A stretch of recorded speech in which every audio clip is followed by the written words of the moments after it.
Ok, ahora sí. Bueno, estábamos hablando entonces, resumiendo un poquito para que quede grabado, que en nuestra iglesia tenemos una gran tradición del estudio profético respecto a las fechas. El aspecto del tiempo para nosotros ha llegado a ser muy importante, tanto así que yo considero que es como parte de nuestro ADN. O sea, nuestra naturaleza misma como movimiento, como iglesia, lleva un gran componente de tiempos, tiempos específicos. Estudiamos el tiempo, ¿ya? Partiendo por el asunto del sábado, que es un asunto de tiempo, como también una preciosa doctrina que tenían nuestros pioneros y que nosotros como iglesia hemos abandonado en general, y es la doctrina de la semana milenial, ya, de los famosos 6.000 años, que en algún momento los podríamos estudiar también, y por supuesto, la más célebre, la más importante de todas es la que ya comenzamos a estudiar, y es la profecía de los 2300 días, o 2300 tardes y mañanas, en cuya profecía nosotros basamos la importancia de la existencia de nuestro movimiento, ¿no es cierto? Del movimiento adventista eh, que tuvo lugar allá en torno al año 1844, ¿no es cierto? Entonces, para nosotros es algo muy importante, es algo innegable, es algo fuerte, potente, poderoso el estudio de fechas y de periodos de tiempo específicos en la historia. Sin embargo, como les decía, por algunas razones hemos llegado a desarrollar una especie de alergia, una enfermedad autoinmune respecto de las fechas y de los tiempos específicos, porque tuvimos una experiencia tan amarga como pueblo, como iglesia, como grupo de personas. En el año 1844 tuvimos una experiencia tan, pero tan terriblemente vergonzosa, triste, eh, le podemos poner muchos adjetivos que verdaderamente nos dejaron traumados, aún a nosotros que no tuvimos lugar en esa experiencia. Somos descendientes nomás, descendientes espirituales de esa gente. Sin embargo, el trauma nos alcanza a nosotros. Imagínense cómo fue. El trauma de haber quedado ante el mundo como los hazme reír, como los payasos de la historia, ¿ok? De la historia del cristianismo estadounidense. Los payasos que se les ocurrió pensar que el Señor había establecido una fecha específica para su regreso y eso no se cumplió y quedamos en vergüenza ante todo el mundo cristiano. Yo estoy hablando no de lo que en realidad es, estoy hablando de lo que se siente, ¿ya? De cuál fue el trauma finalmente que vivieron nuestros hermanos allá y, y que nosotros hemos venido a ser herederos de eso, ¿ya? Entonces, nos afectó tanto eso como iglesia, tanto, tanto, que finalmente se volvió un tabú, se volvió algo prohibido de conversar. Se volvió algo casi como una mala palabra, utilizar conceptos como fechas en las profecías. Si bien nuestro estudio de las fechas en las profecías hasta 1844 es bastante fluido, todos en general solemos estudiar mucho eso. Sin embargo, el daño que se ha llegado a producir eh, eh, este, a nivel corporativo, a nivel, digamos, de, del pensamiento colectivo de nuestra iglesia, es tan grande que existe una reticencia, existe una defensa allí dentro con respecto al tema del estudio de las fechas. Es casi como que las personas se sintieran incómodas de hablar de eso y por lo tanto como que nadie maneja muy bien el tema de las fechas, o les cuesta mucho manejarlo, ¿ya? Entonces, hermanos, el asunto es el siguiente. Hay dos razones por las cuales creo personalmente que nosotros no deberíamos caer en eso, o por lo menos deberíamos intentar liberarnos de ese problema. Y bueno, la primera de ellas es que, en primer lugar,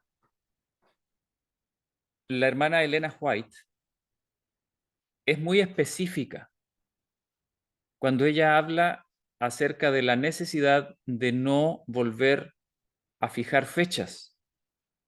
Ella es muy específica. Si nosotros estudiamos el contexto de todas sus declaraciones, ella dice que nosotros no debemos volver a fijar nuestra fe o basar nuestra fe en fechas específicas, ¿ok? Ni tampoco debemos buscar fechas específicas, y ella siempre lo está diciendo en el contexto del retorno de Jesucristo. Y ella, inclusive hay una cita que es muy específica que habla acerca de cómo no debemos fijar fechas ni para el retorno de Jesucristo, ni para el descenso de la lluvia tardía, ni para el cierre del tiempo de la gracia. ¿Ok? Entonces son eventos en los cuales la pluma inspirada, ¿no es cierto?, como le decimos nosotros, nos advierte que no debiésemos tratar de descubrir, de descifrar esas cosas, porque no son cosas que Dios nos haya revelado. ¿Ok? Y eso nos sirve bastante, saber eso, tener ese consejo inspirado nos sirve bastante porque nos protege de cualquier esfuerzo inútil. Y no solamente inútil, sino peligroso también. ¿Ya? Pero, eso no quiere decir que no existan profecías de tiempo en el futuro. Ojo con lo que estoy diciendo. Y aquí es donde se nota que tenemos una alergia. Cuando alguien se atreve a decir algo como lo que estoy diciendo ahora yo, las personas inmediatamente como, ¿ah? ¿Cómo? ¿Qué cosa está diciendo este hermano? Hermanos, hay profecías de tiempo en el futuro. Hay profecías de tiempo en el futuro. A ver, sin ir más lejos. ¿Quién me nombra? Nómbrenme ustedes, por favor, participen, sí, pues. No se queden en silencio allí no sé, por temor a hablar o cualquier cosa. ¿Quién me dice una profecía de tiempo en la cual estamos todos plenamente de acuerdo que está en el futuro y todos la creemos y nadie la niega? ¿Quién me dice una? Por ejemplo, los 1000 años. Exactamente. Exactamente, hermano Nilsson. La segunda venida de Cristo. Ya, pero estamos hablando de profecías de tiempo, ojo, no eventos, no eventos solamente, sino de tiempo, de tiempos específicos. El Ah, hermano ya. Nilsson, el hermano Nilsson dijo que tenemos la profecía de los 1000 años del juicio celestial, ¿verdad? Ahora, nosotros como adventistas predicamos que cuando Jesucristo venga y se lleve a la iglesia al cielo, vamos a estar con Cristo durante 1000 años. 1000 años. Ojo, ponemos un tiempo específico, exacto, 1000 años, decimos nosotros. Y nadie acusa a nadie de estar poniendo fechas, ¿verdad? ¿Ok? Y entonces eso nos demuestra que sí hay profecías de tiempo todavía en el futuro. Maestro Jairo, ¿Sí? por ejemplo, tenemos Apocalipsis 17. ¿Ya? Y yo estaba viendo aquí 17,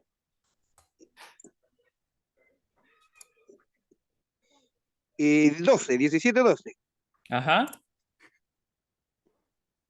Dice, y los 10 cuernos que has visto son 10 reyes que aún no han recibido reino, pero ajá. por una hora recibirán autoridad como reyes juntamente con la bestia. Entonces hay que Bien. descifrar a qué equivale esa hora. También A es ver, tiempo, está en el exacta- futuro. exactamente, exactamente. Ahora, ustedes saben que justamente por causa de esa alergia que existe respecto de los periodos de tiempo, muchos hacen esfuerzos por agarrar todo lo que tenga profecías de tiempo y ¿qué es lo que hacen? Lo agarran y lo tiran para el pasado, ¿sí? Muchos hacen eso, aunque no tiene ningún sentido hacerlo, pero lo hacen. ¿Por qué? Ah, porque dicen, no, es que ya no debemos poner profecías de tiempo en el futuro. A ver, la hermana Elena White no ha dicho eso nunca. Ella jamás escribió alguna cosa que diga literalmente que ya no habrán más profecías de tiempo en el futuro. No, ella no dijo eso. Si ustedes estudian esto bien y lo estudian en su contexto, se van a dar cuenta de que la hermana White estaba siempre refiriéndose a lo mismo, refiriéndose a que ya no siguieran tratando de encontrar la fecha del regreso de Jesucristo, ni tampoco estuvieran tratando de encontrar la fecha del cierre del tiempo de gracia, ni tampoco la fecha del descenso del Espíritu Santo, ¿ok? Del derramamiento de la lluvia tardía. Entonces, hermanos, ella nunca dijo que no habrá más profecías de tiempo en el futuro. Es absurdo, ella no podía decir eso, porque estamos con muchas profecías de tiempo en el futuro, todavía. ¿Se acuerdan de la media hora de silencio en el cielo? ¿Se acuerdan de eso? Y también allí hay una profecía de tiempo. Entonces algunos agarran esas profecías y dicen, no, pero es que en realidad eso es solamente una forma de decir que va a haber un periodo corto de tiempo, etcétera, etcétera, pero en realidad no está hablando de una profecía de tiempo específica. Bueno, es una forma muy caprichosa en realidad de interpretar eso porque sí específicamente se está utilizando una frase de tiempo allí en las profecías. También tenemos en las profecías de Apocalipsis de las trompetas, de las 7 trompetas. Aquí lo vamos a estudiar cuando lleguemos a Apocalipsis, lo vamos a estudiar claramente, pero en Apocalipsis, cuando se nos habla de las 7 trompetas, miren, les voy a decir, les voy a mostrar inmediatamente. Miren, en Apocalipsis capítulo 9, versículo 5. Dice, y les fue dado que no los matasen, sino que los atormentasen 5 meses. Y su tormento era como tormento de escorpión cuando hiere al hombre. Y después en Apocalipsis 9:10 dice, y tenían colas como de escorpiones, y tenían en sus colas aguijones y el poder de hacer daño a los hombres 5 meses. Ok. Ustedes saben que hay un tremendo descalabro dentro de nuestra iglesia respecto de la interpretación de la profecía de las 7 trompetas del Apocalipsis. Y a mi juicio, la mayoría de los problemas surgen porque tenemos temor de aceptar la idea de que el Señor todavía tiene muchas profecías por cumplirse en el periodo posterior al año 1844. O sea, la alergia que le hemos agarrado al asunto del tiempo se ha vuelto tan fuerte, tan poderosa, que ahora ya ni siquiera queremos aceptar la idea de que hay profecías para nuestro tiempo. ¿Se fijan? A ese punto ha llegado. A ese punto hemos llegado. Es como que, no, hasta 1844 llegaron todas las profecías y de ahí hay un vacío que nadie sabe nada y recién en el futuro van a venir algunas cosas, pero todavía están por adelante y no sabemos cuándo van a pasar y tal vez podrían pasar, no sé, 100 años, 200 años y no sabemos. Así que dejémoslo ahí tranquilo nomás. Allá el pasado, allá adelante el futuro y nosotros aquí no sabemos nada. Un poco es esa es esa la idea, ese es el concepto que se ha instalado en nuestra iglesia en general. Le hemos agarrado miedo. ¿Por qué? Bueno, ya les expliqué, porque pasamos tanta vergüenza como iglesia, como pueblo, como movimiento, pasamos tanta vergüenza en el pasado por causa de equivocarnos que ya no queremos volver a pasar vergüenza. Ya no queremos volver a ser el hazme reír del mundo cristiano. ¿Ok? Entonces, allí es donde cabe preguntarse, ¿será correcta nuestra actitud? ¿Será verdadero ese sentimiento? ¿Será que viene de Dios? ¿Será que, ¿Será que Dios desea que nosotros tengamos ese trauma? O como se dice aquí en Chile, esa tranca. ¿Será correcto? Bueno, es mi deseo, es mi oración que a través de este estudio el Señor nos pueda dar valor para atrevernos a aceptar o por lo menos a tener la disposición de que el Señor nos muestre cosas que no hemos entendido, que Él nos muestre cosas que verdaderamente aún están allí adelante y que necesitamos comprender antes de que sucedan, o por lo menos estar listos para que cuando sucedan las podamos entender bien y podamos recibirlas correctamente. ¿Se entiende la idea? Bueno, ya creo que eso era lo que quería un poquito introducir. Y, y entonces, como les decía, a modo de introducción, a modo de repaso también, un poquito, la idea era que quede bien establecido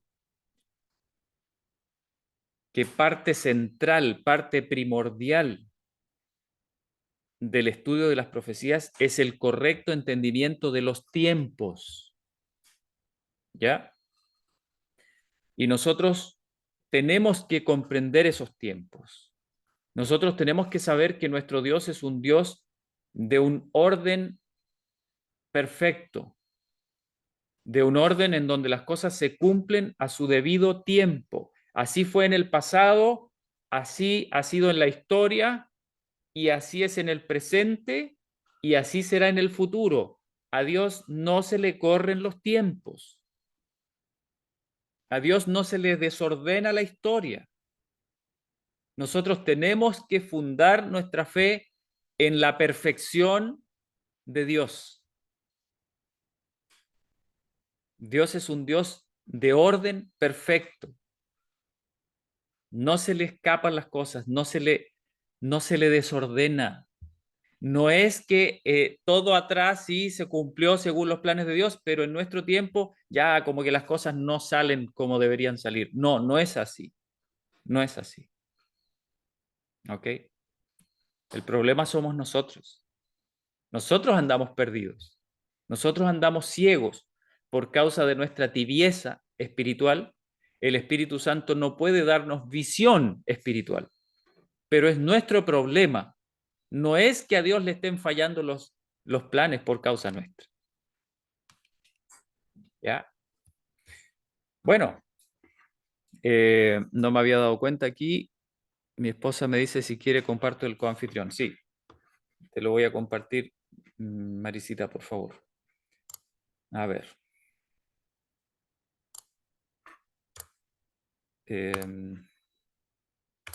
Ahí sí. Ya, muchas gracias. Ok, entonces, entendido ya el asunto de que en Daniel 8 se nos presenta un asunto de tiempo muy importante, entonces ahora tenemos dos aspectos, tenemos una profecía con dos aspectos. El primero, que es al que estamos acostumbrados, que es una sucesión de eventos, ¿no es cierto? Que tenemos que interpretar, tenemos que saber cuál va a suceder primero, cuál va a suceder después y cuáles son esos eventos, qué significan esos eventos, ¿no es cierto? O sea, comprender la historia, ¿ya? Pero además ahora se nos suma un aspecto de tiempo específico, un plazo, ¿ya? Y ese plazo viene a quedar establecido, explicado, perfectamente fundamentado en Daniel 9, en el capítulo 9 de Daniel, ¿ya? Ahora, yo quisiera preguntar, y por favor que aquí alguien me responda, ¿en qué se relaciona, para que sepamos que estamos hablando el mismo idioma, en qué se relaciona los 2300 días de Daniel 8:14 con las 70 semanas de Daniel 9? ¿Quién me puede responder eso, por favor? ¿Cómo se relacionan? ¿Qué tiene que ver uno con el otro?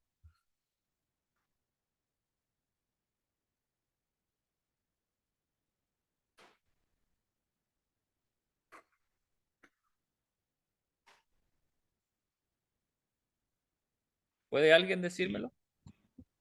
Que las 70 semanas fueron sacadas de los 2300 tardes y mañanas. Ok, ¿Eso hermana será? Ruth.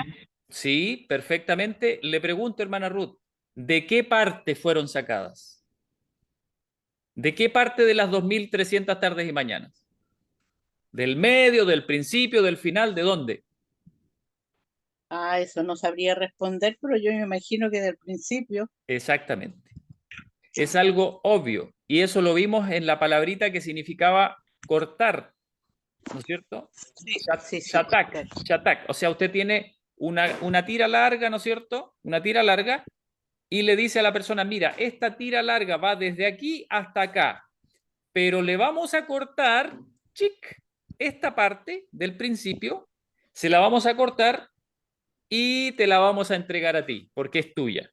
¿Ok? Eso es lo que hizo el ángel en el fondo. Esas 70 semanas, ¿no es cierto? O 490 días literales, eh, perdón, días simbólicos, ¿ya? Le correspondían entonces al pueblo de Israel. Y en esas 70 semanas o 490 días tenía que suceder una serie de cosas. Pero miren, hermanos, perdón, aquí hay ahí sí, hay unos micrófonos activados, por favor les pido que le pongan ojo a eso. Hermanos, no tenemos que olvidarnos de esto. Mientras estudiamos las 70 semanas o los 490 días, corremos el riesgo de olvidarnos cuál es el periodo grande al que pertenecen esas 70 semanas. ¿Se dan cuenta? Porque las 70 semanas tienen tantos detallitos que uno las estudia y uno dice, oh, maravilloso, todo esto se cumple así, asá, y esto pasa aquí y acá, oh, qué hermoso y todo. Y de pronto nos olvidamos que lo que Daniel quería entender era qué cosa. ¿Qué cosa quería entender Daniel? ¿Quién me lo dice? El tiempo, quería entender el tiempo. ¿Qué tiempo? ¿Y cuándo sucederían esas cosas, hermano? Ok, pero ¿qué tiempo era el que él quería entender? El ¿Cuál era el... tiempo final. La Pero visión de los 2300 tardes, hermano. exactamente, las 2300 tardes y mañanas. Eso era lo que él quería entender. Entonces viene el ángel y le explica un asunto de 490 días. Entonces la gente se pierde, las personas se pierden, normalmente se pierden y dicen, ok, Daniel quiere entender los 2300 tardes y mañanas, ok, viene el ángel, le dice, te voy a explicar las 2300 tardes y mañanas, te lo voy a explicar. pero resulta que le explica otra cosa. ¿Me entienden? Eso es lo que se entiende normalmente. Daniel está esperando que le explique las 2300 tardes y mañanas y viene el ángel y le explica 70 semanas. Entonces las personas leen esto y dicen, bueno, no tiene nada que ver una cosa con la otra. Pero lo que nosotros la vez pasada tratamos de establecer es que lo que el ángel está explicándole a Daniel es que de esas 2300 tardes y mañanas, él en esta ocasión le va a explicar solamente los primeros 490 tardes y mañanas. ¿Se entiende la idea? Le dice, vamos a empezar con esto, vamos a empezar por el principio, como se dice. Vamos a partir por el principio. Te voy a explicar por partes esta profecía, porque es larga y llega hasta el final. Entonces yo te voy a explicar desde el principio hasta los primeros 490 tardes y mañanas. El resto de las tardes y mañanas te la explico después. ¿Ok, Daniel? Ok. ¿Se entiende la idea? Marito Jairo, Sí, hermano Nilsson. mire, si nosotros vemos lo que Daniel estaba estudiando, él estaba estudiando los 70 años en los cuales su pueblo iba a estar, en este caso, cautivo, porque eso es lo Sí, que le interesaba y ya se estaba cumpliendo esa fecha. sí, Entonces él quería saber en qué periodo ya el Señor iba a liberar a su pueblo y cumplir con esa profecía. Él estaba pendiente de lo que iba a pasar con su pueblo, pero resulta que el Señor le revela una profecía que va más allá de su pueblo hasta el tiempo final, de así los es. 2300 tardes. Por lo tanto, Daniel, como dice, queda colgado, porque lo que él quiere saber es qué va a pasar con mi pueblo, y tú me estás dando una profecía hacia el final. Y luego el ángel le dice, mira, Daniel, de esta profecía larga, te voy a explicar que 70 semanas solamente son para tu pueblo. Y ahí un poquito Daniel entonces empieza a entrar como, eso es lo que va a suceder al pueblo. Por eso es lo que nosotros estamos estudiando eso. Entonces Daniel empieza a entender lo que le va a pasar a su pueblo en 70 semanas o 490 años. Lo demás nos corresponde a nosotros. Exacto, pero Así como Nabucodonosor quiso saber qué pasaba con su reino, si iba a ser eterno o no, y el Señor le dijo, solamente la cabeza corresponde a tu reino y después va a pasar a otro reino. exactamente. Lo mismo le pasa a Daniel. Quiero Sí, saber qué va a pasar con mi pueblo. Va a seguir siendo cautivo, va a ser liberado, y el Señor le dice 70 semanas. Y lo ok. demás nos corresponde a nosotros. Exactamente, exactamente. Ahora, miren, si ustedes se fijan, Daniel, después sigue insistiendo, pero ya no porque no entiende. No, porque al final de Daniel 9 dice que Daniel entendió, ¿ya? Pero, Daniel después sigue preguntando. ¿Y por qué sigue preguntando? Porque Daniel quiere saber qué es lo que va a pasar más después. O sea, Daniel llega a entender que en realidad lo que Dios llama pueblo suyo es algo que va mucho más allá de lo que Daniel llama pueblo suyo. ¿Se entiende la idea? Pero aunque Daniel entiende eso y ahora ya sabe que el pueblo del Señor es algo mucho más amplio, Daniel igual quiere saber, porque es curioso Daniel, como todos nosotros.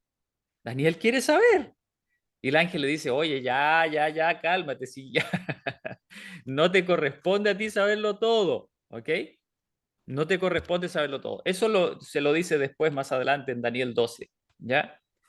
Pero hermanos, miren, aquí lo importante es que nosotros jamás perdamos de vista que en Daniel 9 el Señor le está explicando a Daniel, le está explicando la profecía de las 2300 tardes y mañanas. Eso es lo que le está explicando. Aunque ustedes leen 70 semanas, no, le está explicando las 2300 tardes y mañanas solamente que partió por el principio. Se las está dividiendo, ¿se entiende? Entonces el Señor le dice, mira, te voy a explicar las 2300 tardes y mañana. Ok, te la voy a explicar, pero vamos por partes. Dale, hermano. La primera parte se llama 70 semanas. Y esa te la voy a explicar primero. ¿Ok? Ya. Teniendo claro eso, entonces ya tenemos dos conclusiones. Primera, que el ángel le va a explicar a Daniel los detalles de la primera parte de la profecía grande. Le va a explicar los detalles.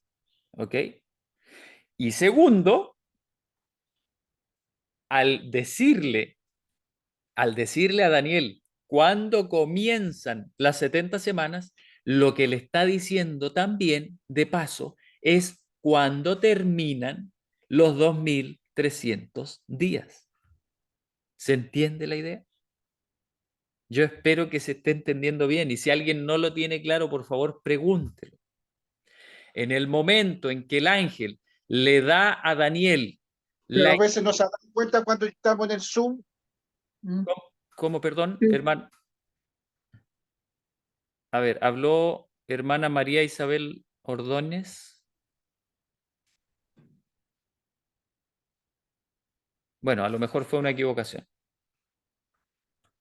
Puede ser. Entonces, hermanos, miren.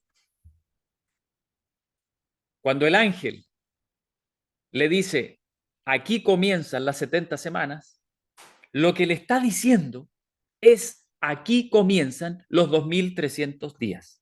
Eso es lo que le está diciendo. Y por lo tanto nosotros, como conclusión, sabemos cuándo terminan los 2300 días.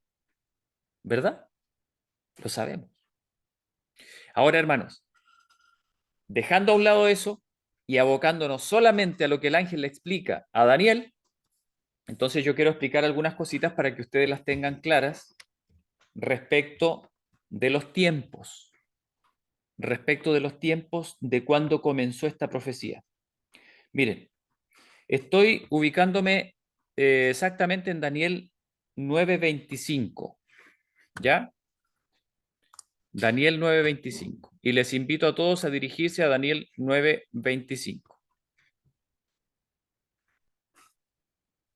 Si estamos allí ya, Daniel 9:25 nos decía, a ver, lo voy a poner aquí en el computador también, Daniel 9:25.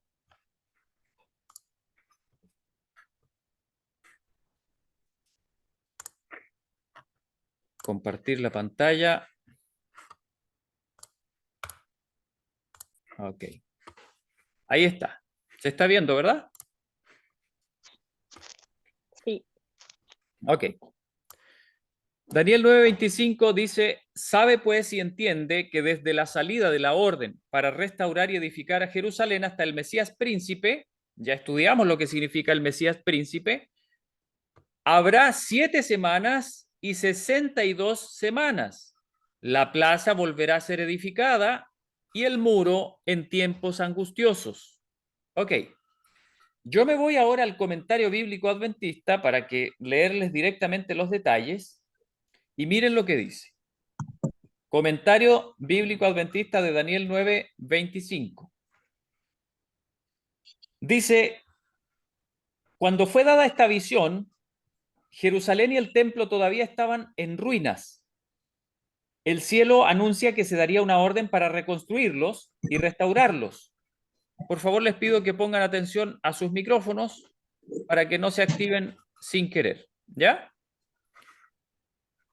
Entonces, dice, el cielo anuncia que daría una orden para reconstruirlos y restaurarlos, que desde esa fecha pasaría un número determinado de años hasta el Mesías anhelado por tanto tiempo. O sea, el Señor mostró en su palabra, a través de Daniel, cuándo iba a aparecer el Mesías exactamente en la historia, ¿ya? Dice, en el libro de Esdras se registran 3 decretos referentes a la repatriación de los judíos. El primero en el primer año de Ciro, alrededor del 537 a.C. El segundo durante el reinado de Darío, primero, poco después del 520. El tercero en el 7º año de Artajerjes, que corresponde entre el 458 y el 457 a.C. Ahí transcurre el 7º año de Artajerjes. Y dice, hay informaciones adicionales en el tomo 3, ¿no es cierto?, de este mismo comentario. Dice, en sus decretos, ni Ciro ni Darío dispusieron medidas efectivas para la restauración del Estado civil judío. O sea, ellos solamente hablaron acerca de la reconstrucción del templo y algunas otras cositas, pero no reconstruir el Estado civil judío, darles autonomía, etcétera, etcétera, ¿ya?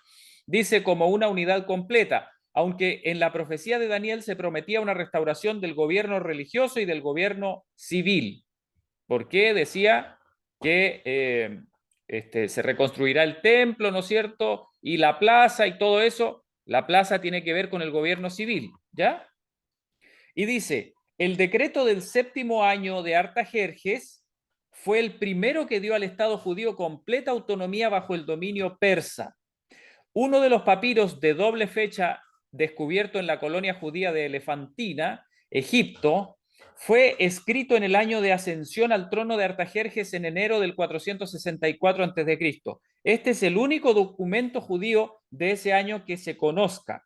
Comparándolo con otros registros antiguos, se puede deducir que mediante el cómputo judío, el comienzo de su reinado o año de ascensiones, dice, comenzó después del año nuevo judío de 465 a.C.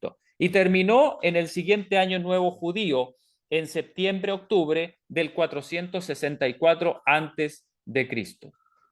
Entonces, su primer año, o su primer año de calendario completo, habría ido desde septiembre a octubre del 464 a.C. hasta septiembre-octubre del 463 a.C.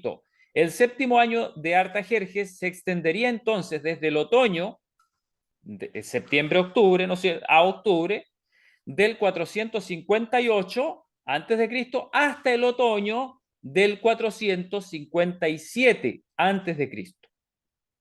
Las disposiciones del decreto no fueron llevadas a cabo hasta después de que Esdras volvió de Babilonia, lo que ocurrió entre julio y septiembre del 457 a.C.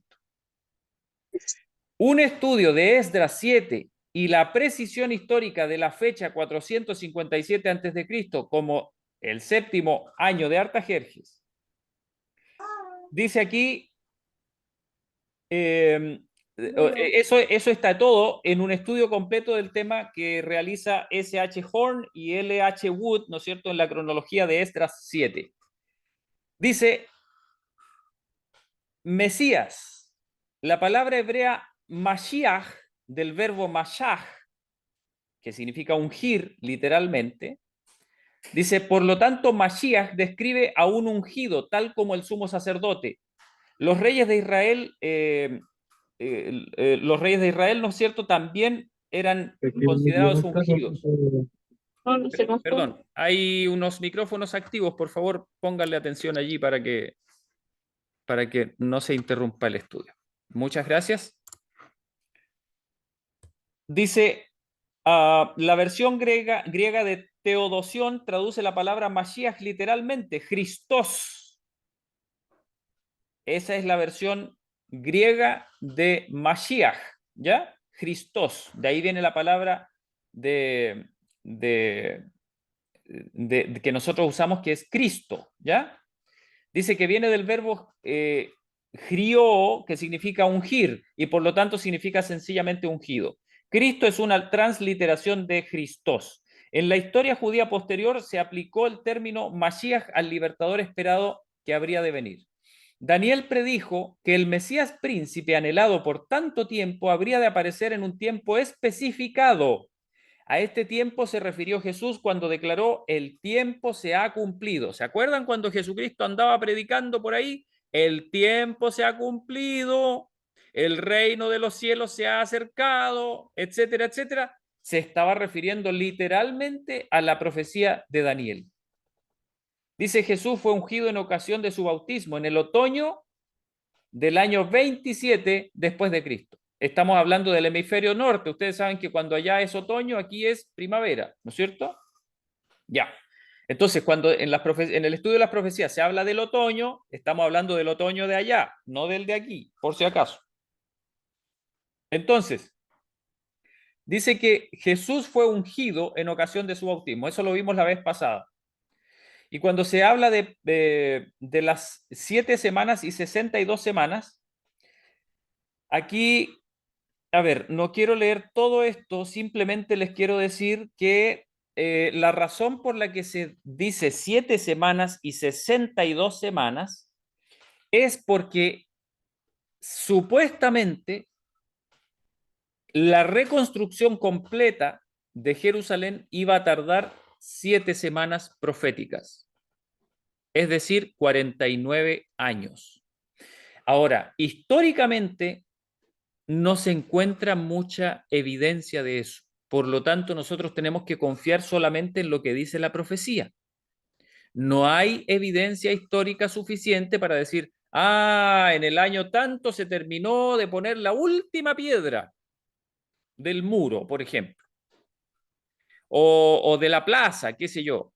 No, no existe evidencia histórica para eso. Por lo tanto, tenemos que quedarnos simplemente con la fecha que nos da la profecía. Pero lo importante es que al final de las 69 semanas, porque nos dice 7 semanas y 62 semanas, sucede entonces el ungimiento del Mesías, de Jesús. Dice, cuando entró en vigencia el decreto de las 69 semanas proféticas o 483 años, llegan hasta el bautismo de Jesús el año 27. Se ha de notar que si se hubieran computado los 483 años comenzando del principio del 457, se hubieran extendido hasta el final del año 26 después de Cristo, porque el periodo de 483 años requiere 457 años antes de Cristo completos, más 26 años después de Cristo completos. Puesto que el periodo comenzó muchos meses después del comienzo del 457 antes de Cristo, habría de terminar el mismo número de meses después del fin del 26 después de Cristo, es decir, el 27. Esto se debe a que los historiadores, a diferencia de los astrónomos, nunca cuentan un año cero. Algunos se han preguntado cómo Cristo pudo haber comenzado su obra en 27 después de Cristo, cuando el registro dice que tenía alrededor de 30 años. Esto es importante porque esto nos explica por qué, si nosotros sabemos que Jesús tenía 30 años cuando fue bautizado, ¿por qué se dice en la profecía que fue el año 27? ¿No es cierto? Bueno, aquí lo explica, dice, esto se debe a que cuando se calculó por primera vez la era cristiana, hubo un error de unos 4 años. O sea, fue un error de los historiadores, ¿ya? Dice, es evidente que Cristo no nació en el año 1 después de Cristo, puesto que cuando nació todavía vivía Herodes el Grande, y Herodes murió en el año 4 antes de Cristo. A ver, yo quiero estar seguro de que esto lo entendieron. Y para eso necesito, no sé, bueno, no les puedo ver las caras. En las caras uno puede ver si alguien entendió o no entendió. Cuando no se ven las caras, lamentablemente eso no se puede ver, ¿ya? Pero yo quisiera que alguien me lo explique. Yo sé que es un poquito complicado, pero quisiera que alguien me lo explique. Miren, hermanos, todos nosotros conocemos la historia del nacimiento de Jesús, ¿verdad? Todos la conocemos. Voy a hacer preguntas sencillas para que cualquiera las pueda responder. ¿Quién era el rey que reinaba cuando Jesús nació? ¿Quién era? Herodes. Herodes, ok. ¿Se acuerdan que Herodes mandó a matar a todos los niños menores de 2 años? ¿Se acuerdan? Sí, se fue a Egipto Jesús. Lo llevaron a Egipto. Ok, y Jesús se fue a Egipto, ¿no es cierto?, para que no lo mataran y todo eso. y después pasó un tiempo y el Señor le mandó un ángel a José y ¿qué le dijo? Que vuelva. Que vuelva, ¿por Pero qué? había muerto. Había Porque muerto había ya muerto. Ya, porque había muerto el que lo quería matar, que era Herodes, ¿no es Sí, cierto? Herodes. Ok, Así mire, es, mire, mire, mire. Eso quiere decir que Herodes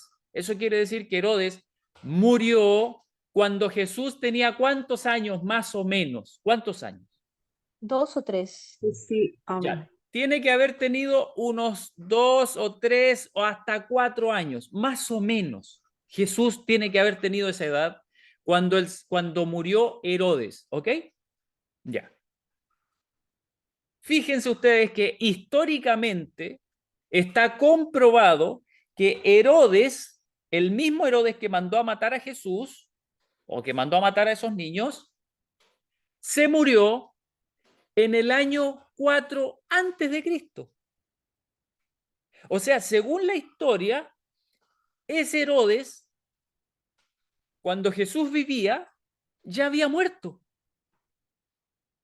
¿Se entiende la idea? Según la historia. ¿Qué nos quiere decir eso? ¿Quién me lo explica? ¿Cómo se explica eso? ¿Quién está mal?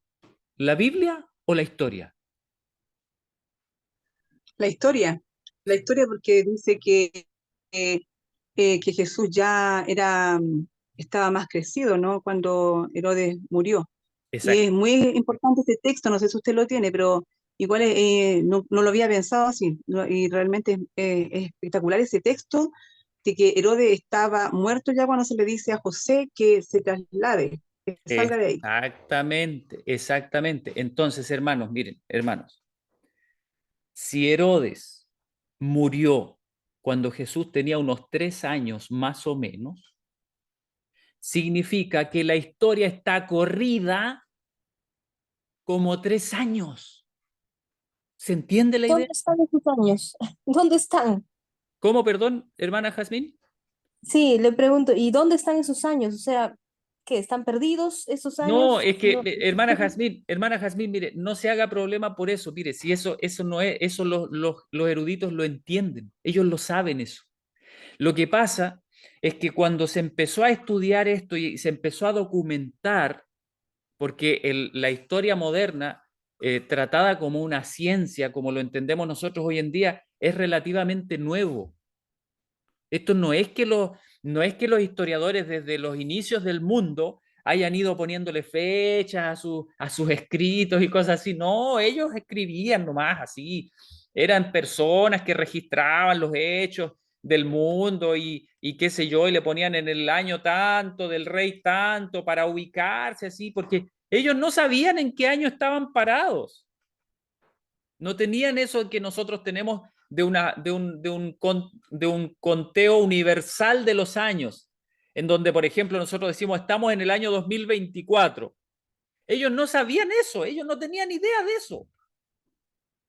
No había nadie allá que dijera, estamos parados en el año... No sabían eso ellos. El conteo de los años, el conteo de los años era subjetivo. ¿Ok? Era relativo. ¿Relativo a qué? Relativo al emperador no sé cuánto que empezó allá. Ya, ok, estamos parados en el año 28 después del emperador tanto. Así contaban los años. Entonces, no tenían cómo registrar años exactos. Por lo tanto, la historia se registró así, basándose en años subjetivos, en años relativos, pero en el futuro, o sea, ahora más cerca de nosotros, los historiadores ya más serios, más científicos, apoyados ¿cómo se llama esta ciencia? Por la arqueología, apoyados por la arqueología, entonces ellos fueron capaces de fechar acontecimientos exactamente en los años objetivos que nosotros tenemos hoy en día. Pero ojo con esto. Esa fijación de años objetivos se hizo y los científicos dijeron, ok, entonces estamos seguros de que según el conteo de los tiempos que nosotros estamos estudiando, el año 1 va a ser el año que nació Jesús. Ellos dijeron, ¿no es cierto? Ok, dijeron entonces, Jesús nació aquí, en este año. Aquí nació Jesús y a ese año le vamos a poner el año 1 y de ahí para adelante se cuenta. ¿Ok? Ok. Entonces, Hermano, espéreme un poquito para terminar la idea. ya.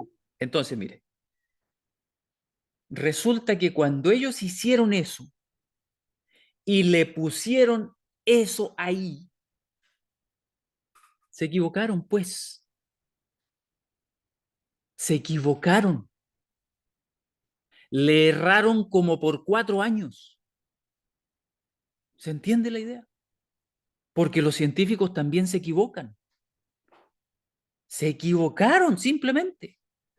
Ellos pensaron que en tal año, en el año 1 del conteo que tenemos nosotros, ahí nació Jesús, pero no era así. Jesús había nacido como 4 años antes. ¿Se entiende? Por eso es que nosotros decimos que Jesús fue ungido en el año 27.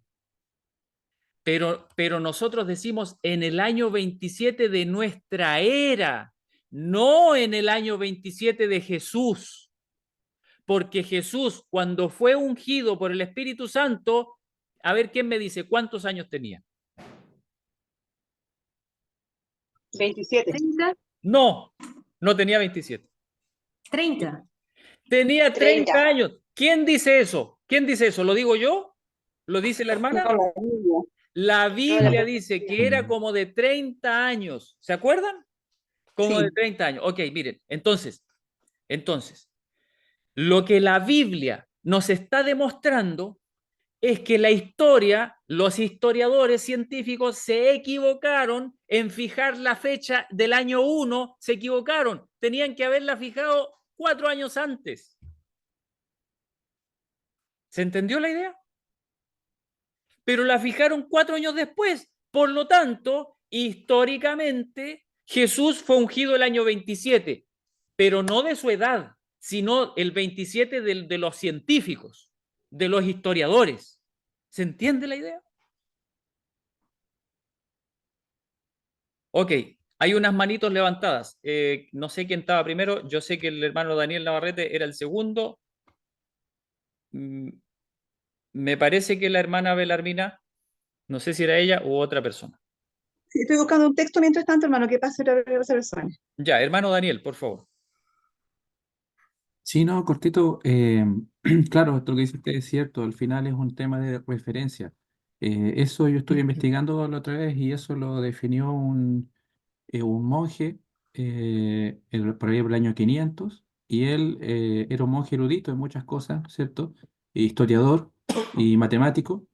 Y ese monje, cuando con todos los años y quiso fijar, bueno, él tuvo la iniciativa que es buena, ¿no es cierto?, de poner al Señor en el centro y definir antes y después de Cristo. Entonces él hizo eso. Y claro, dentro de eso cometió un error de unos 3 años en el fijar la fecha del nacimiento del Señor.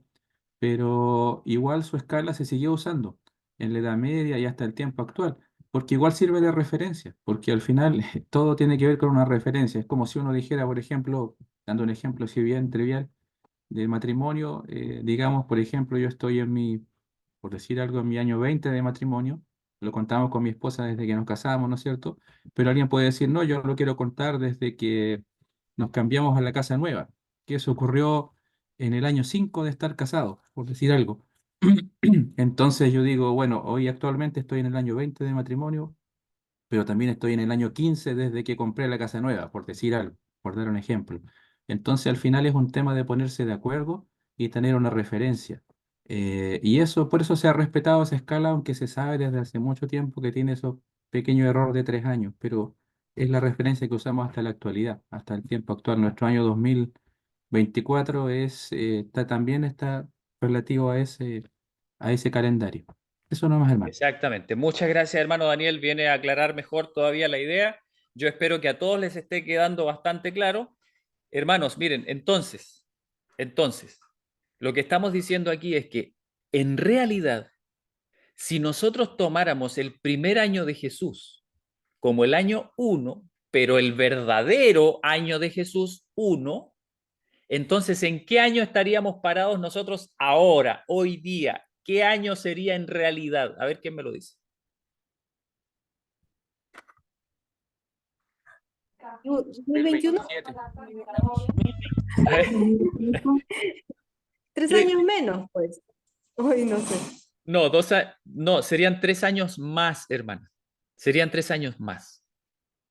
Estaríamos nosotros parados ahora en el año 2027. 27. Claro, ya entendí. Gracias. Es decir, literalmente desde que nació Jesús hasta ahora, en realidad han pasado 2027 años. No han pasado 2024 años, sino 2027. ¿Se entiende? Desde que nació Jesús. Cuidado con eso. Entonces, cuando nosotros hablamos del año 2024, que normalmente nosotros decimos, oh, hace 2024 años atrás nació Jesús. No, en realidad no es así. Hace 2024 años atrás, Jesús tenía 3 años y un poco más. ¿Ya? ¿Se entiende la idea? ¿Se entiende? Sí, ahora mejor, gracias. Ok, ok. Había otra persona que quería decir algo y que en un momento bajó la manito, no sé quién era. Hermano, yo tenía, bueno, estoy recién entrando aquí, bien, bien ignorante mucho. Mire, yo recuerdo que en una ocasión leí también que cuando los Reyes Magos van a ver a Jesús, no menciona que estaba Jesús en el pesebre, sino que estaba en una casa, que había pasado bastante tiempo, y ellos sabían la fecha, ya habían calculado la fecha siendo de otro país. Entonces, mi pregunta es, ¿el calendario judío está correcto con respecto a eso, o ellos también están en error? O los griegos también, porque ellos calcularon esa fecha para el nacimiento de Jesús, aunque llegaron después, pues ya estaba más crecido Jesús. No, el calendario judío se supone que está en lo correcto, hermana. Se supone que está en lo correcto. Lo que pasa es que antiguamente el ser humano no tenía la, digamos, la exactitud astronómica para poder determinar el momento exacto en que el Sol estaba en tal lugar de la elipse, ¿no es cierto?, etcétera, etcétera. No tenían esa exactitud. Entonces, el comienzo y el final del año lo estableció el Señor para los judíos. Les dijo, este va a ser el comienzo de vuestros días, ¿no es cierto?, aquí en la Tierra Nueva. Pero eso quiere decir que el comienzo del año es algo más bien arbitrario, para nosotros por lo menos, es arbitrario. Nosotros no podemos contar los años basándonos en nuestro año nuevo, porque nuestro año nuevo es algo que está fijado de forma diferente a cómo lo fijó el Señor. El comienzo y el final del año, según los judíos, es el que verdaderamente corresponde a la profecía, ¿ya? Por lo menos así se ha aceptado hasta ahora y creo que los estudios han demostrado que es correcto, que está correcto, ¿ya?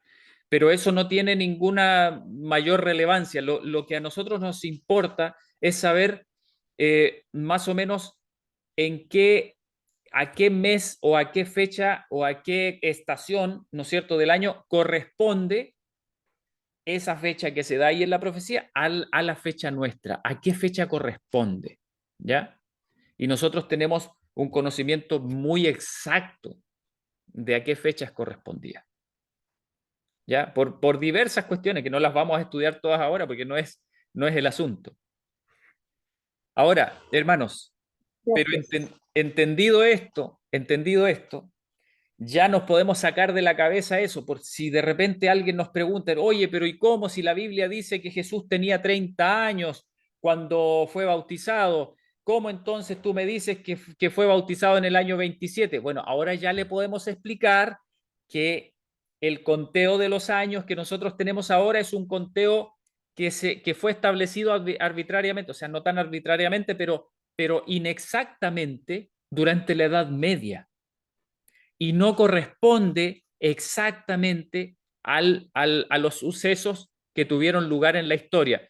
Ahora, gracias a la arqueología, nosotros sabemos que Jesucristo nació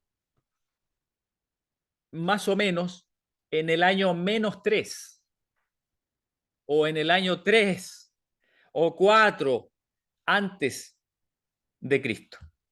Suena raro decir que Jesús nació antes de Cristo, es absurdo, pero tenemos que meternos en la cabeza de que esa frase antes de Cristo, después de Cristo, es una fecha fijada por personas que no entendían bien o que no tenían bien claro cuándo sucedieron los eventos verdaderamente. ¿Ok? Hermano, ¿Sí? una consulta. Una fuente de lo que usted dice, una fuente que sea fidedigna con respecto a este tiempo, a la historia, Sí, a lo mire, equivocado que está en el tiempo. yo se lo estoy dando a esta fuente, probablemente en el libro que tiene el hermano Daniel, que lo compartió aquí, que se llama 1844 Hechos Simples, de Clifford Goldstein. También lo pueden descargar, está allí en el chat, ¿ya? Pero aquí en el comentario bíblico adventista se nos muestra como fuente un estudio, a ver, se los leo al tiro. A ver. Ya, aquí Si lo está. puede dejar en el chat, por favor, hermano. Si lo puede Ya, dejar ahí. está bien, lo voy a escribir en el chat. Está aquí en el comentario bíblico adventista. Dice, así está en inglés, hermanos, lamentablemente,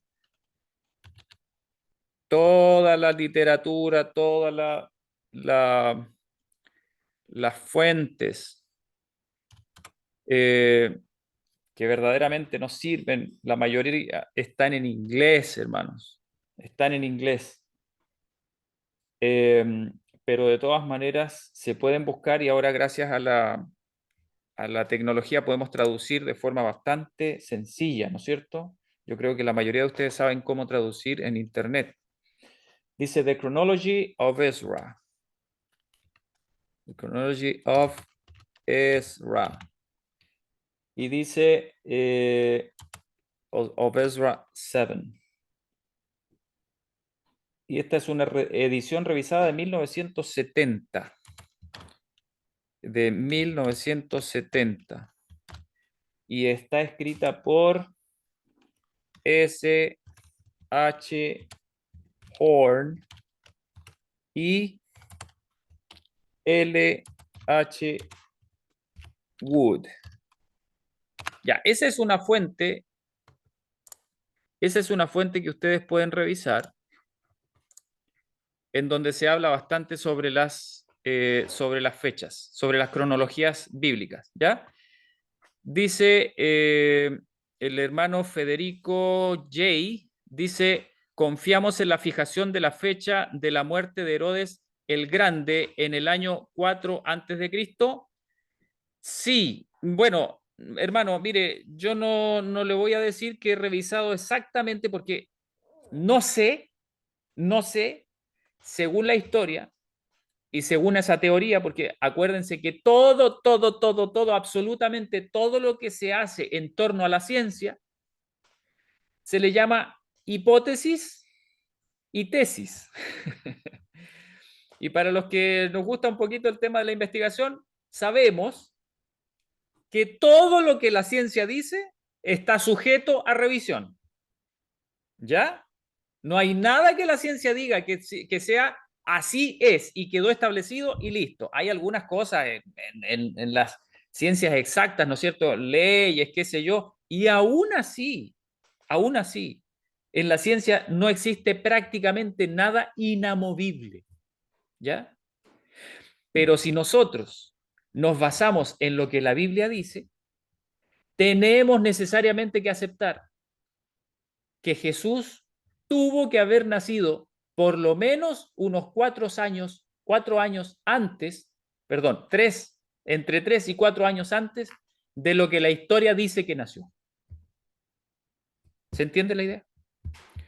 Y aquí por eso el hermano dice que confiamos en la fijación de la fecha de la muerte de Herodes el Grande en el año 4 antes de Cristo.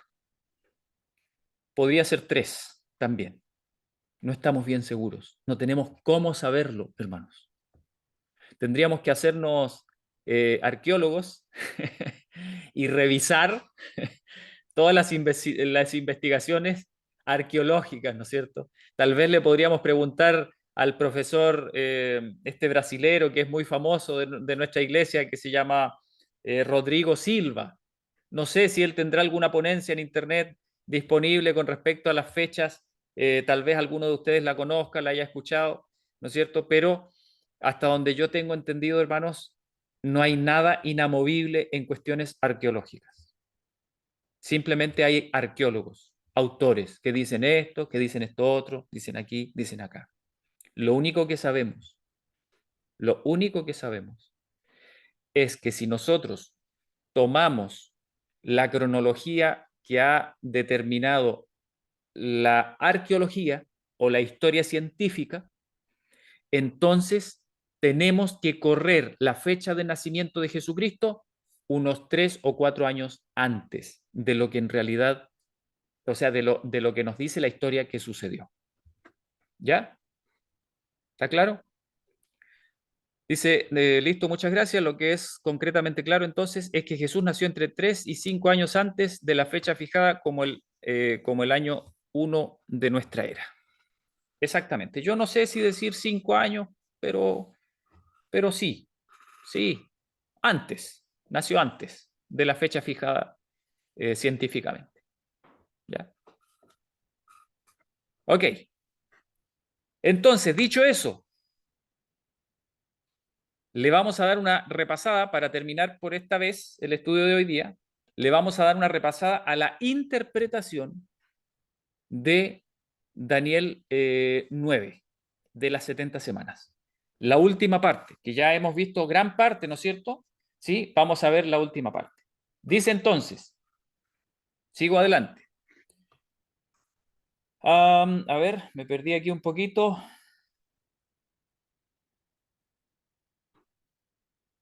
Ya, nos quedamos entonces, dice, se ha de notar que si se hubieran computado los 483 años, ya eso también lo leímos, sí, leímos lo del año 27, lo del año 0, del año 1, ok, ya, y quedamos en que Herodes murió en el año 4 antes de Cristo, históricamente, ¿no es cierto? Ok, dice, algunos expositores modernos interpretan de una forma completamente diferente estos periodos. Ya, esto no lo voy a leer porque simplemente aquí explica que algunos expositores hablan acerca de las fechas de una forma totalmente distorsionada. ¿Para qué? Para defender su idea de que estos acontecimientos sucedieron antes de Cristo. ¿Ya? ¿Por qué? Ustedes saben que hay una escuela preterista, ¿no es cierto?, que interpreta todas estas fechas, estos periodos de tiempo de manera literal, más allá en el pasado, y allí surge el famoso Antíoco Epífanes, etcétera, etcétera, etcétera. ¿Ya? Así que vamos a dejar eso ahí porque nosotros sabemos que eso no es real, ¿no es cierto? No tiene sentido, no calza con el resto de las profecías, así que lo vamos a dejar allí. Entonces dice, como ya lo hemos demostrado, solo una distorsión de las cifras cronológicas permite que esos expositores lleguen a acontecimientos que según ellos cumplen los requisitos proféticos. Cuando esas cifras se aplican a Cristo, su ministerio y su muerte y la predicación del Evangelio a los judíos, se logra una perfecta sincronización. O sea, no tenemos para qué hacernos tanto problema en la cabeza, simplemente tenemos que saber que la única interpretación razonable es tomar como punto de partida el decreto de Artajerjes del año 457 y como punto de final de las 69 semanas el bautismo de Jesucristo. Si nosotros tomamos esos dos puntos históricos, entonces tenemos una cronología perfecta de la profecía. Calza todo. Si lo tratamos de hacer calzar en otro momento de la historia, ya se nos echa a perder todo. Y hay que forzar y hay que hacer malabares para hacerlos calzar. ¿Ok? Pero no necesitamos meternos en eso. Ahora dice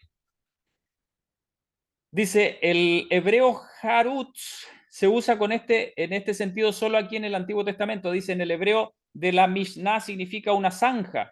En acadio la palabra significa foso de la ciudad. Muro es la traducción de la versión griega de Teodosión y de la Vulgata. Ya, todo eso tendría que hacerse, ¿no es cierto?, durante las 69 semanas.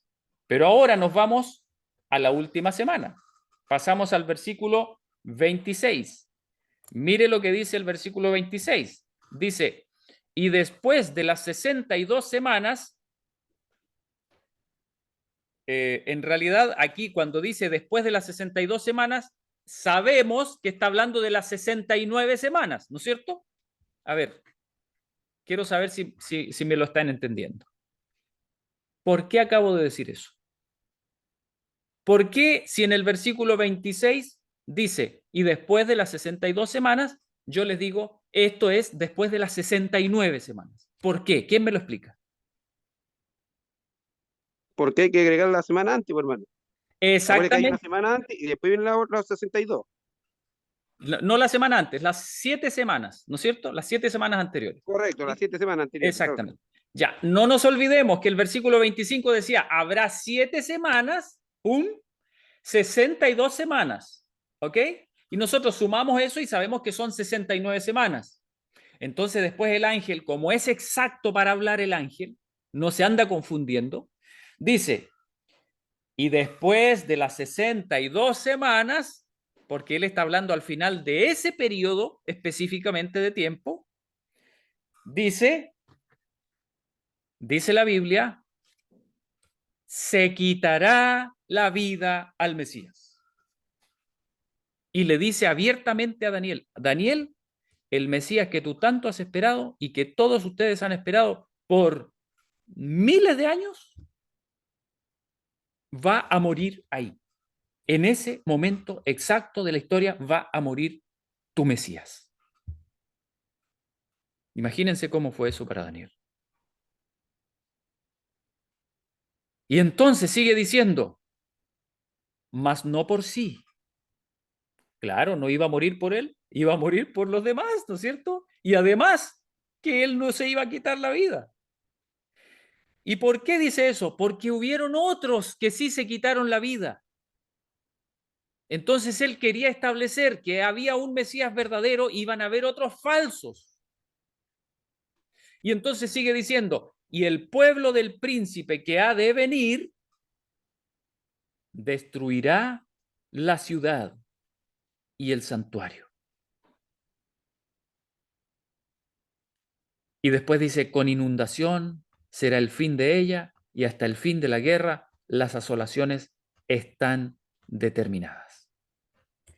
Y aquí leo rápidamente, dice, se mataría al Mesías después de este periodo, estoy leyendo en el comentario bíblico adventista, dice, y no durante él, o sea, después del periodo de las 69 semanas, ¿no es cierto? Dice, esta expresión no tiene por objeto fijar el tiempo exacto, claro, porque está diciendo después de nomás, no está diciendo exactamente al final de, ¿ok? Y dice, según esta declaración profética, el Mesías no aparecería como lo esperaban los judíos, como glorioso vencedor y emancipador. En cambio, sería muerto en forma violenta. ¿Ok? Aquí explica, ¿no es cierto?, que el Mesías se puede interpretar como que no se quitaría la vida o que no moriría por él. ¿Ok? También algunos interpretan como no hubo ayudante para él, o sea, nadie le ayudará, algo así, o nadie lo iba a salvar. Después sigue diciendo,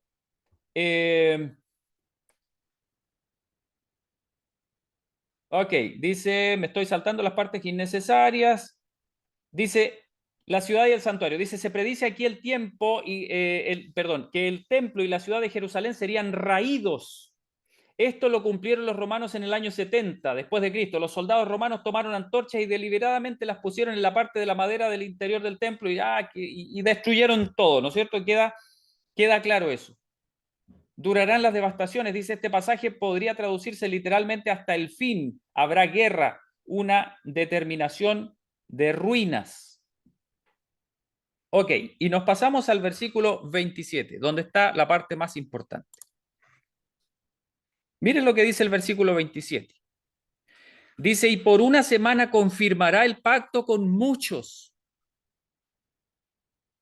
Ajá, no nos olvidemos que eran 70 semanas y hemos visto solamente 69. Y aquí el ángel empieza a hablar los detalles de esa última semana. Miren lo que dice. Y por una semana confirmará el pacto con muchos.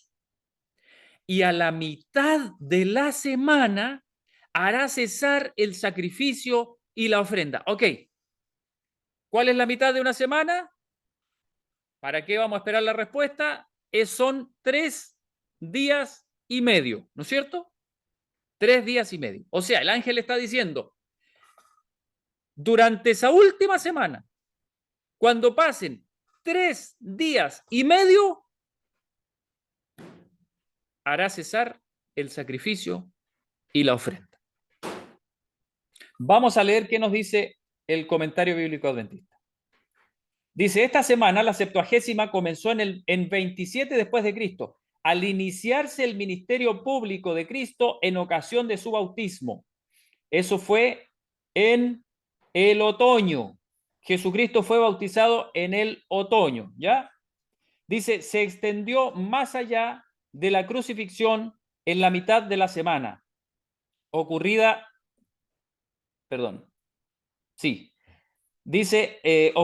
en primavera del 31 después de Cristo, hasta el rechazo de los judíos como pueblo del pacto. ¿Se fijan? Fue justo 3 años y medio después. Dice, hasta el rechazo de los judíos como pueblo del pacto en el otoño del 34 después de Cristo.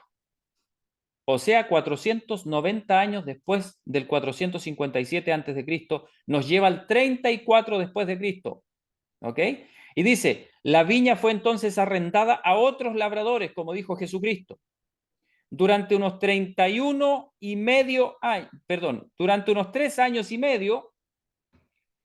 las autoridades de Jerusalén toleraron la predicación de los apóstoles, pero finalmente su rencor se tradujo en el apedreamiento de Esteban, el primer mártir cristiano, y la persecución general que se desató entonces contra la iglesia. Hasta ese tiempo, los apóstoles y otros misioneros cristianos parecen haber limitado mayormente sus actividades en las proximidades de Jerusalén.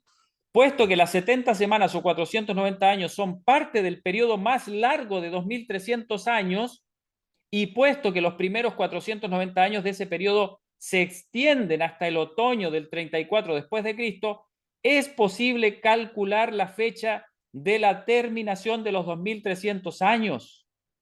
Sumando a 34 después de Cristo los 1810 años restantes de los 2300 años, se llega hasta el otoño de 1844, cuando el santuario debía ser purificado. Adviértase también que el cumplimiento de las predicciones de las profecías de las 70 semanas era para sellar la visión, es decir, la visión del periodo más largo de los 2300 días. El cumplimiento preciso de los acontecimientos predichos para la 70ª semana, que están relacionados con el ministerio y la crucifixión de nuestro Señor, nos da una prueba incontestable de la certeza de los acontecimientos al final de los 2300 días. Dice, la persona de quien se habla aquí es el Mesías, donde dice confirmará el pacto con muchos. Dice de los versículos anteriores, si se interpreta así el versículo, la profecía de las 70 semanas o 490 años aparece como una unidad coherente y continua. Las declaraciones hechas hallan un cumplimiento exacto en tiempos del Mesías. La confirmación del pacto con muchos puede considerarse como la continuación de la nación judía como pueblo escogido de Dios durante el periodo citado. Por otra parte, la confirmación puede ser la del pacto eterno. ¿Sí? O sea,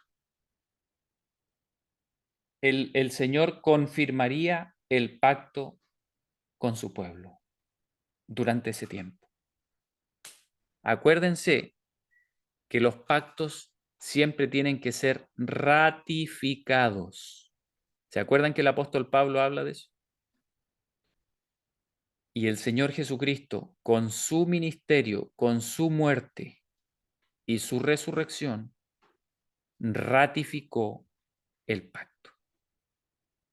Confirmó el pacto con muchos.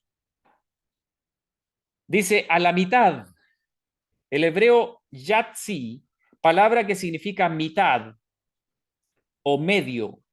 El contexto determina el sentido específico.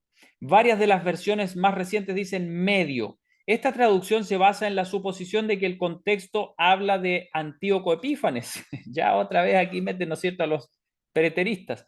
Dice quien durante unos 3 años suprimió los servicios del templo de Jerusalén. Pero Antíoco no calza en la cronología profética. No puede ser el tema de esta predicción. Como ya se ha demostrado, los periodos proféticos alcanzan hasta el tiempo del Mesías y el cumplimiento debe encontrarse en su tiempo. La mitad de la semana sería la temporada de la Pascua del 31 después de Cristo.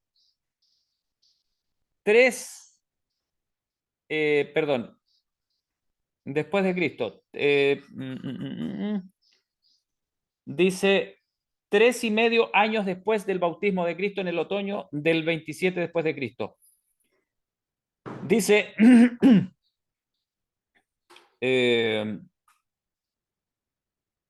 sí, aquí aparecen unas partes donde se puede revisar más también. En Mateo 4:12 dice, a ver, ¿qué dice Mateo 4:12?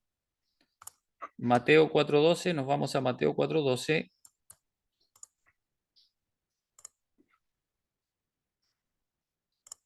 Dice, y cuando Jesús oyó que Juan había sido encarcelado, se fue a Galilea. Ok.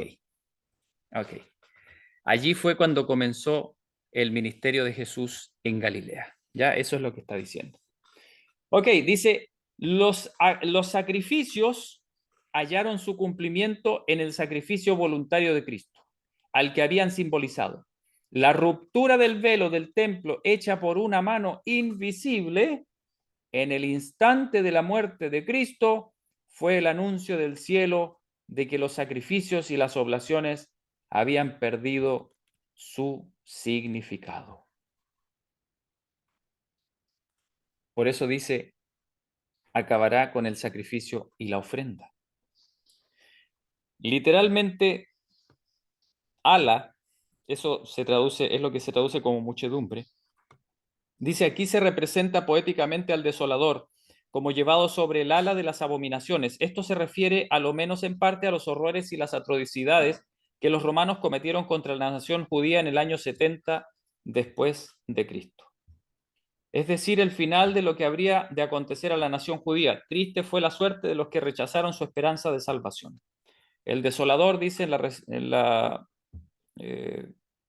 Reina Valera, y la versión moderna dice asolado, pero es mejor desolador. El desolador mismo sería finalmente destruido. Ok, entonces, hermanos, queda establecida la profecía de las 70 semanas con su interpretación impecable. Impecable. Hermanos, no hay nada forzado aquí. No hay nada forzado. Tenemos un periodo de tiempo que el ángel le presenta con lujo de detalles a Daniel y le dice, Daniel, mira, este va a ser el comienzo de los 2300 días. Se va a cumplir exactamente. Y cuando termine de cumplirse, tú vas a saber que la profecía de los 2300 días está confirmada. Ten la seguridad, cuando tú veas que termina de cumplirse el último acontecimiento de esta profecía, ten por seguro que la otra se va a cumplir igualito de exacto. ¿Se entiende la idea? Entonces, hermanos, tenemos la seguridad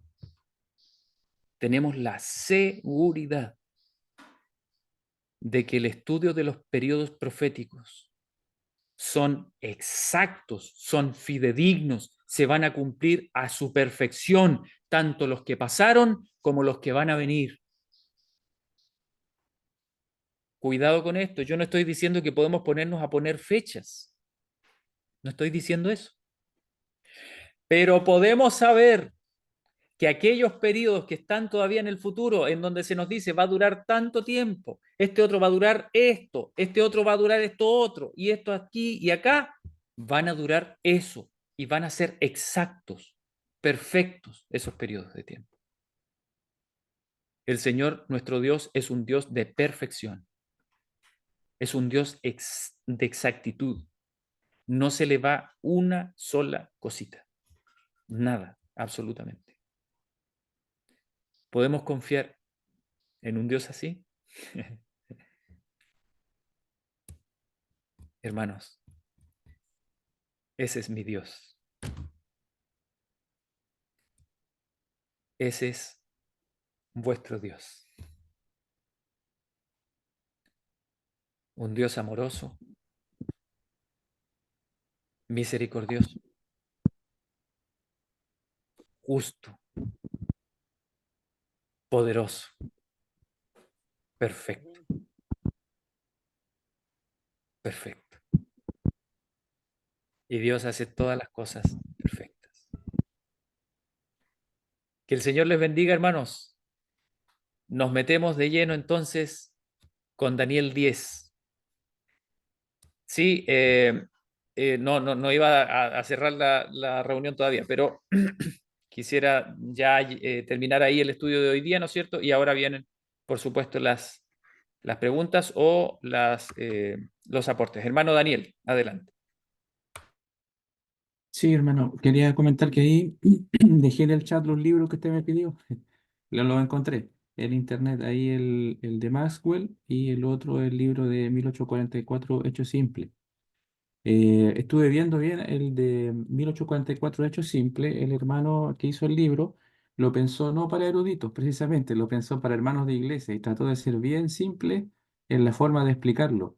¿Ya? Entonces, no, el hermano que hizo ese libro no se complicó tanto. Por ejemplo, de hecho ahí creo que el tema de él no discute mucho el año 457, cuando empezó la profecía, por ejemplo, sino que habla de dónde cortar la semana, hace un repaso profético, y lo bueno que tiene es que no se queda en eso, sino que también explica un poco el significado del santuario, de la purificación del santuario, y relaciona todo, ¿ya? El libro de Maxwell es como más detallado, porque ese sí está el libro de Daniel y todas esas cosas. Ahora, obviamente, que como todo autor, él trató de hacer su mejor esfuerzo. Creo que Maxwell era historiador y por supuesto que no es perfecto, ningún libro es perfecto, pero sí ahí hay una buena base de referencia respecto a, digamos, la interpretación más tradicional del libro de Daniel. Y lo otro que quería hacer como un aporte más en esa parte, en algún momento yo me dediqué a estudiar un poco más el libro de Esdras, porque los decretos y todo esto que se dio para la reconstrucción del templo están en Esdras. Y leyendo, estudiando ahí, descubrí lo siguiente, o sea, me di cuenta de lo siguiente, que los judíos, cuando ellos regresaron de Babilonia a Jerusalén, su primera labor no fue reconstruir la ciudad de Jerusalén, no partieron por reconstruir Jerusalén. Ellos partieron por reconstruir el templo. Ellos hicieron casas alrededor de la ciudad de Jerusalén. Ellos no querían vivir en Jerusalén, muchos de ellos, ¿cierto? Eso aparece en Nehemías, ¿ya? Y después, con el tiempo, se reconstruyó Jerusalén. Eso fue lo último. Lo primero que se abocaron ellos es a reconstruir el templo, ¿ya? Entonces, la partida fue reconstruir el templo. Y una vez que el templo estaba reconstruido, recién empezaron a reconstruir la ciudad, y echaron por suerte quienes iban a vivir en la ciudad, quienes no, todo ese tema. Entonces, ¿por qué hubieron tantos decretos? Porque el primero, el que dio Ciro, se empezó a cumplir, ellos regresaron. O sea, ese decreto, el único objetivo era que ellos regresaran y empezaran a reconstruir. Pero con el tiempo otros reyes de los persas impidieron la reconstrucción. Hubo problemas, se metió el enemigo ahí, ya provocó dificultades. Entonces el decreto eh, no fue efectivo. Tuvo que venir otro rey después y confirmarlo, que era el rey Darío. Y ese es el segundo decreto.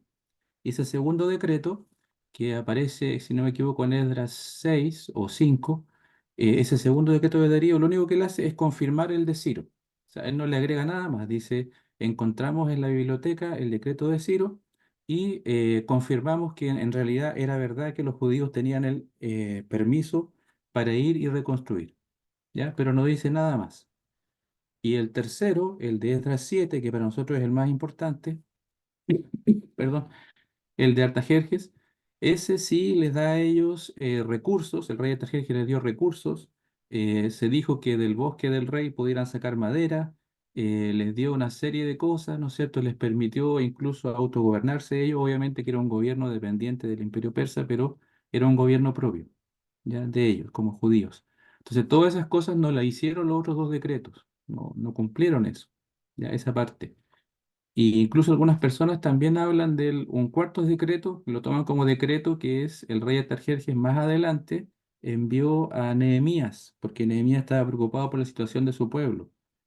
Pero ese en realidad no es un decreto, sino que es simplemente una autorización que el rey le da a Nehemías para que él vaya y él ponga las cosas en orden, porque ya había comenzado la reconstrucción, solo que por problemas internos y problemas con los vecinos había cesado. Entonces Nehemías, con un celo por el Señor, él fue con la ayuda del Señor y permitió que la reconstrucción avanzara y avanzara bastante, ya en tiempo de Nehemías. Entonces, ese contexto hay que tenerlo un poquito claro y es por eso que nosotros tomamos el tercero, el de Esdras 7 como la base y punto de partida, y a partir de ese, en realidad la gran confirmación es el Señor Jesús, porque las fechas se cumplen en su vida a la perfección. ¿Ya? Entonces, como dice la profecía se sella con que esas fechas coinciden con el Señor Jesucristo, con su nacimiento, con su muerte, que pone fin a las ofrendas, ¿no es cierto?, que ellos daban. Entonces, todo eso hace ver que en realidad el punto de partida es correcto, el que se ha tomado. Entonces, eso quería un poquito comentar respecto al tema de los decretos, que sé que a veces es un poco enredado, pero es bueno saber que no es arbitrario porque tomamos el decreto de Esdras 7 como el principal, como el que realmente cumple con la profecía. Eso quería comentar, hermano. Amén. Muchas gracias, hermano Daniel. Muy útil toda esa información extra. Y justamente, ¿sabe usted que es bien interesante? Nosotros hace poco tiempo terminamos de leer con mi esposa, con mi hijo, el libro de Nehemías. Y, y saben ustedes que no puedo evitar hacer una relación.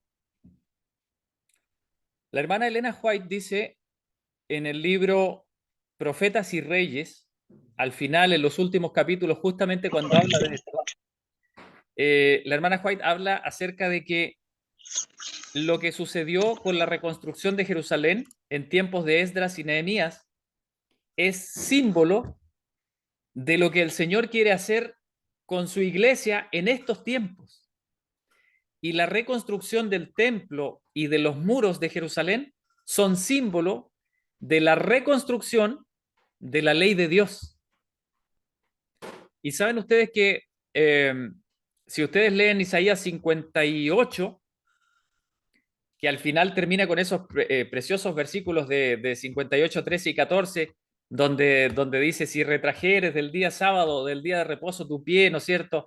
Y todo eso, poquito antes dice, y seréis llamados reparadores de portillos, de veredas antiguas, de calzadas antiguas para transitar. Y es hermoso, hermanos, es hermoso ver cómo la obra que realizó el pueblo de Dios cuando salieron de Babilonia y se fueron a reconstruir Jerusalén y salieron de otras ciudades también y se fueron a reconstruir Jerusalén, ellos tuvieron un proceso a través del cual el Señor les dio poder, les dio una orden y después tuvo que reforzarlos y después tuvo que seguir animándolos, les envió profetas y después finalmente viene un súper refuerzo con Nehemías. Y saben ustedes que gracias a ese súper refuerzo de Nehemías, el pueblo finalmente logró tener la ciudad terminada.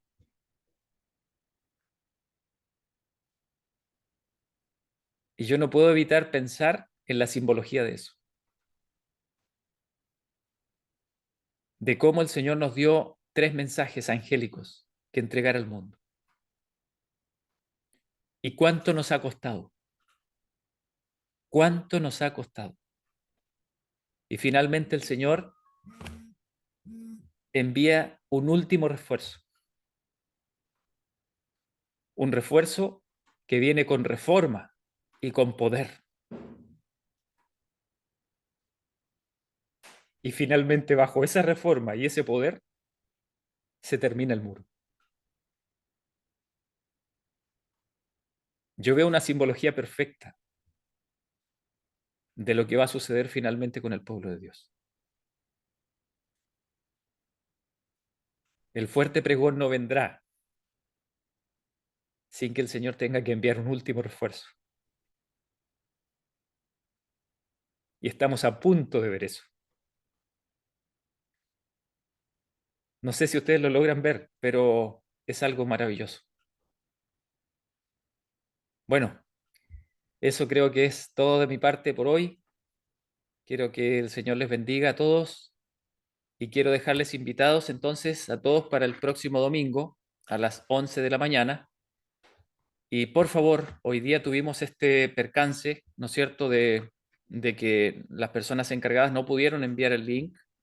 No sabemos bien por qué, pero de todas maneras se reunieron ustedes, por la gracia de Dios, y les quiero invitar a todos ustedes a que se conecten aunque no les llegue el link. Vamos a hacer todo lo posible porque el link se envíe y que se haga la invitación formal. Pero si no les llega, conéctense igual, ¿ok? Conéctense igual, por favor. A las 11 Hermano Jairo, ¿Sí? Hermana Magali, adelante. perdón que le interrumpí, que no, que le iba a decir, si me permite, que si no, por ejemplo, a mí no, yo no recibo el link. Un ejemplo, yo busco uno de esos viejos que tengo, de los de más atrasados, y por ahí yo me conecto. Porque a veces ando loca buscando dónde, pero ya, cuando me voy al link viejo y ahí me conecto. Así me conecté hoy. Ok, justamente, hermana, muchas gracias por esa recomendación. Sí, guarden por favor el link con el cual se conectaron hoy día, porque esta reunión es siempre el mismo link, no cambia, ¿ya? Así es que conéctense con este el próximo domingo a las 11 de la mañana, aunque nadie los invite, conéctense igual.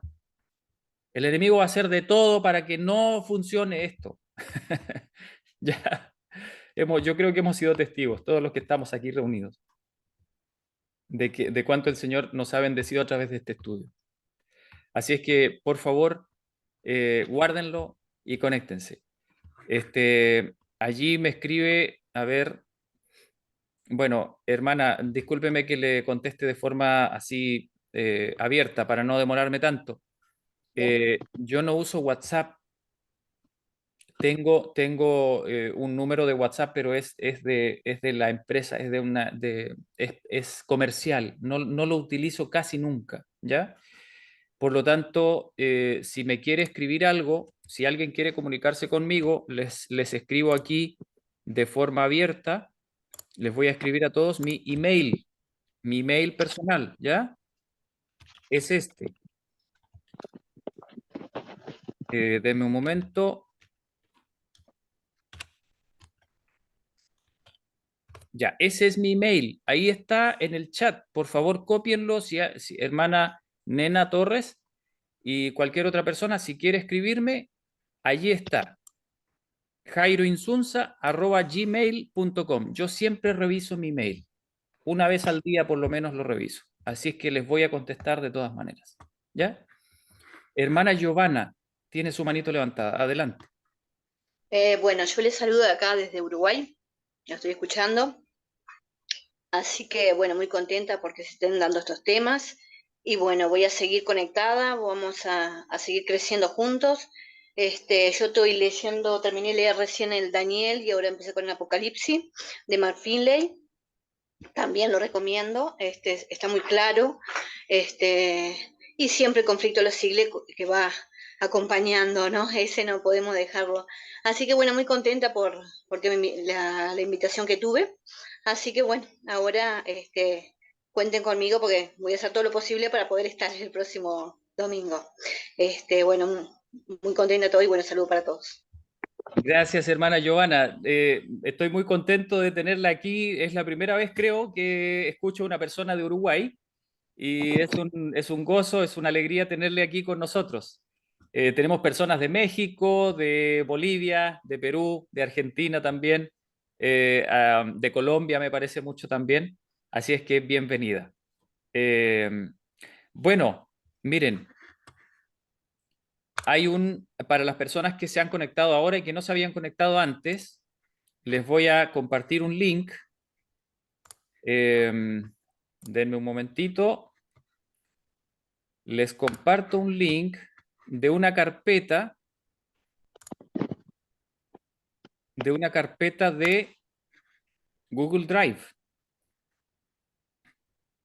Aquí está, copiar el vínculo.